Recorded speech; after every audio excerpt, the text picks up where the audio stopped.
This is a public discourse on the current tax reform before the National Assembly.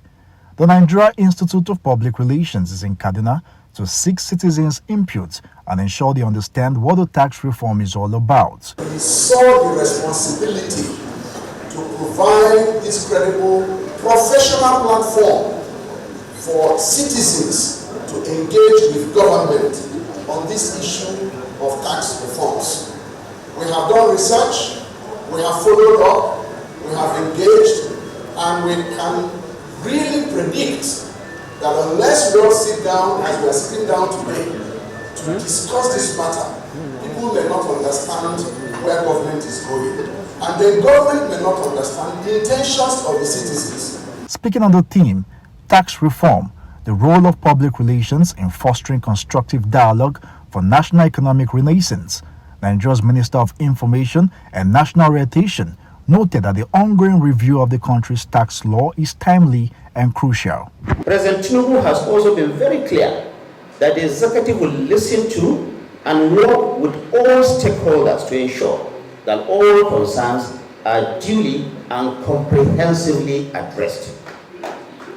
We will continue to ensure open lines of communication and engagement with the National Assembly, as the President has always said, and indeed other stakeholders. Giving an overview of the tax reform bill, a representative of the chairman of the Federal Inland Revenue Service says the reform aims to streamline the over 30 tax laws in the country into 4, making the tax system simple and efficient. One of the things that is in the bill is to ensure that to eliminate minimum tax for loss-making companies. What we have presently, if you are a company in Nigeria, whether you make profits or not, you will pay tax. If you make profit, you pay tax on the profit. If you make loss, you pay tax on your capital. So, if we are taxing your capital, what will likely happen? The business will go under. Officials state that the proposed tax reform bills will focus solely on tax profits, not capital. The aim to tax prosperity rather than poverty. Additionally, the reforms include exemptions from value-added tax for essential sectors such as education, healthcare, food, and public transportation. I am calling on our northerners. We should find a way to make our economy better. We can do better. If you go through the paper, you will see a lot of concern. Number one, the northerners are concerned about uneven economic structure.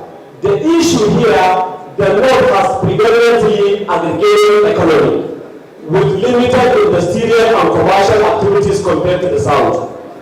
Then we should have incentive to now industrialize our world, our North. The bill is good for Nigeria, and I'm in support of it, and I want it to be implemented, and I want the people you elect into office call them to order your view. Not intimidating. The Deputy Senate President has been so intimidated to the point that he's about to change his views. Okay. For people like us, we can't do that. Nigeria currently operates an obsolete tax regime. However, stakeholders have expressed concerns about the timing of the reform.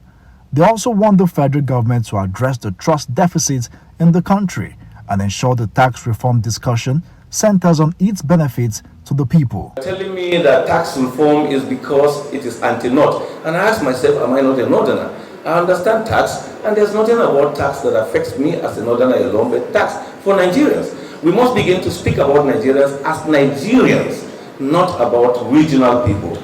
If not, our progress will be deterred. As deliberations on the tax reform bill continues, the federal government has assured citizens that it won't undermine the ideals of participatory democracy, stressing that concerns raised by stakeholders on tax reform bill will be addressed.